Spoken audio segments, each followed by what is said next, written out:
Hey, this is James, the non-professional, back with another episode of Draw, Draw, Draw. And today we're doing a scene or a poster from Mission Impossible 2.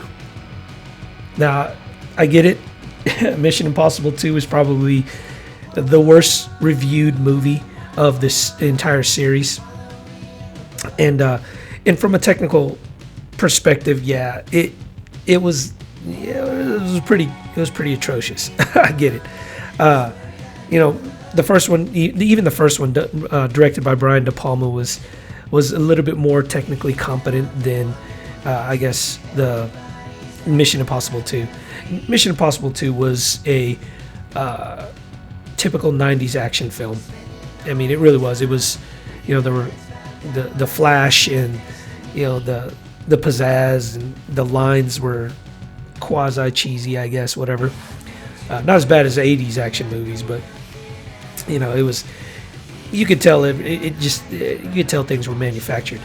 And you guys are gonna knock me for saying this, but honestly, it's the one I enjoyed the most. I like 90s action films. I like to sort of smile at the quirkiness of it, but and I don't know, man. I just like the overt effort to be cool. I don't know why I just the overt effort to display coolness on the screen, and I dig that. Anyways, so we're doing some roughs, and we want to keep our lines super loose so that we can make mistakes, throw stuff up on the stage and see if it works. If it doesn't work, erase it, throw something else up there, But I had to draw this in layers because I had to position these things in order to get the composition correct for this poster. Right there is a very, very rough drawing of the Sydney Opera House in Sydney, Australia. Because the movie itself takes place in Sydney, Australia. So you got Tom Cruise there on the left. You got Nia Nordhoff Hall there in the middle.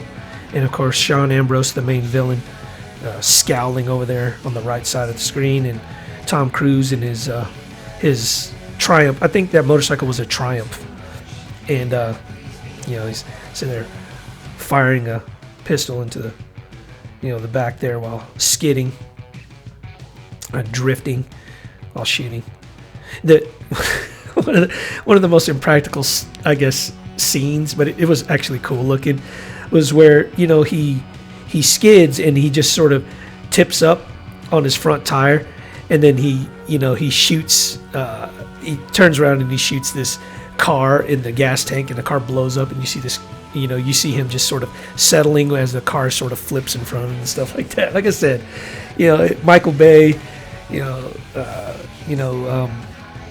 what is his name? Ridley Scott, They had these 90s films that were, and John Woo, they had these 90s films that were they were a lot of flash and a lot of, attempted just coolness, It's like the Bad Boys series, the Will Smith.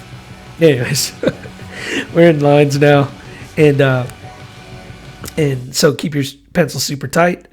We're going to do some Nia Nordhoff Hall here. It was difficult to draw her face. Not that her face doesn't translate well to comic book. I just couldn't get it down.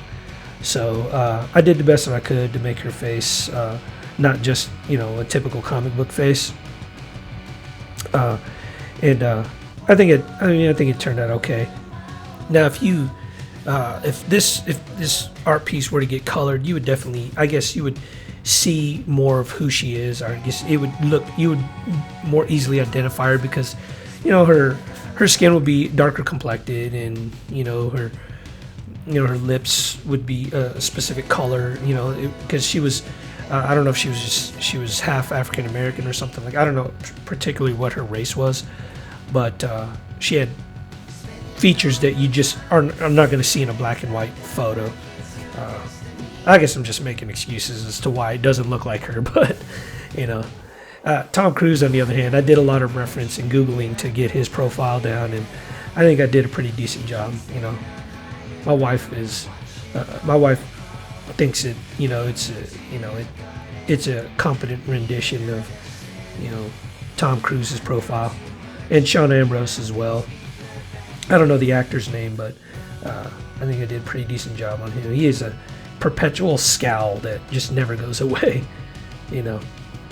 And I don't know if it was just the trend back in that time. I don't remember, but everybody had long hair, like just long sort of flowing hair. And I don't know. I think it maybe was just to add to the coolness factor, because you get a whole lot of scenes where they're just sort of, you know, walking or drifting in the wind, you know, and they got the hair just sort of flowing off to the side, just, you know, just again, overt attempt at coolness and stuff. So, you know, so anyways, I ended up drawing, you know, long hair.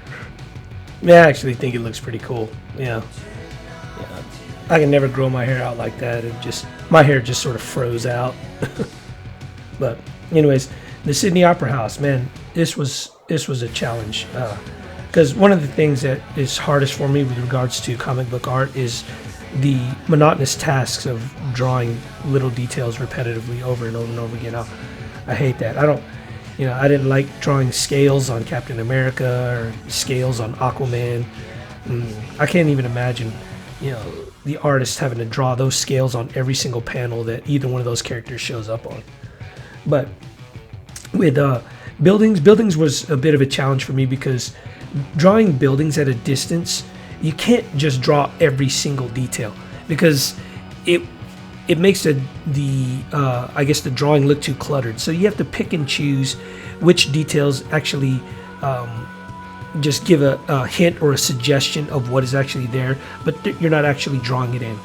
For example, the lines that I guess sort of go up over the curves of the opera house there's actually sort of Spider-Man-like curves going horizontally across those things, all close to each other, going all the way up, if you ever look at a picture.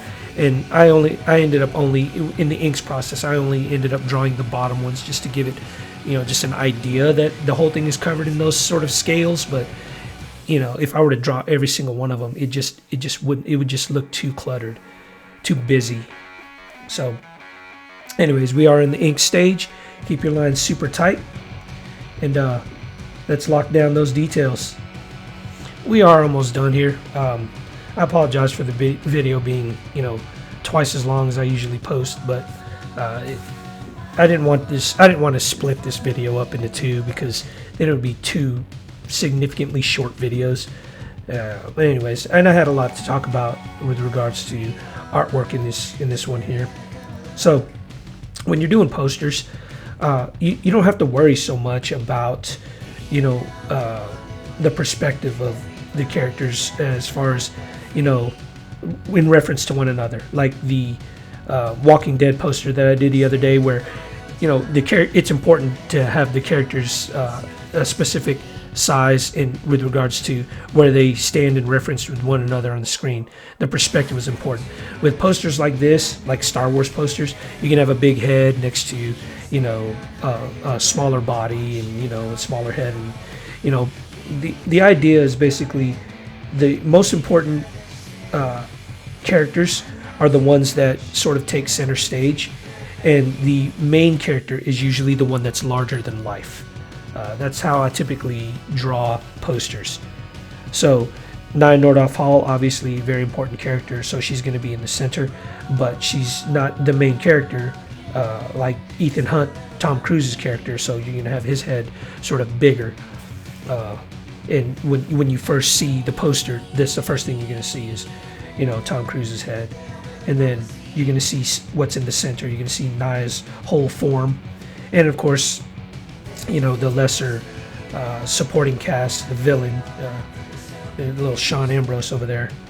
And then the even smaller details, like the tiny, you know, opera house, Sydney Opera House.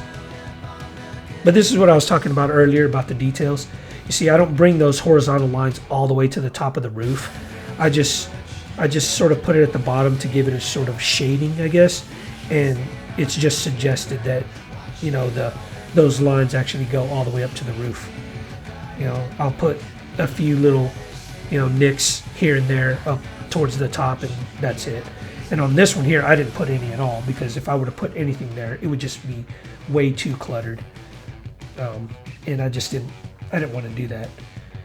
in order to establish some contrast and less clutter. I didn't even put any details on Sean Ambrose's suit. I just kept it solid black. But you'll see in Nia Nordoff's jeans there, you'll see that I put a lot of detail there because, you know, it's it's not distracting from the detail on the Sydney Opera House. It's not making the Sydney Opera House look too cluttered. Whereas if I were to put a bunch of details on Sean Ambrose's suit, it would make the Sydney Opera House, that area just looks like so much little details. Again, it would just look cluttered. So with the motorcycle there, I use a lot of sort of impressionism. I didn't actually draw out all the details. I just put enough detail so that you can see, I guess, the curve of the wheel and the ridges on the engine. And it's more I guess just sort of a suggested items or details in the motorcycle rather than just me drawing every single little detail in the motorcycle. And you know, I think it turned out pretty good. And as I said earlier, I drew a bunch of details on Nia Nordoff's jeans there, and as you can see, it doesn't make the Sydney Opera House look too convoluted. So anyways, persistence, patience, perseverance, that's how you mature in any endeavor. Hey guys, if you like my content, please like or comment below. And if you want regular updates, please subscribe to my channel. Thanks for watching.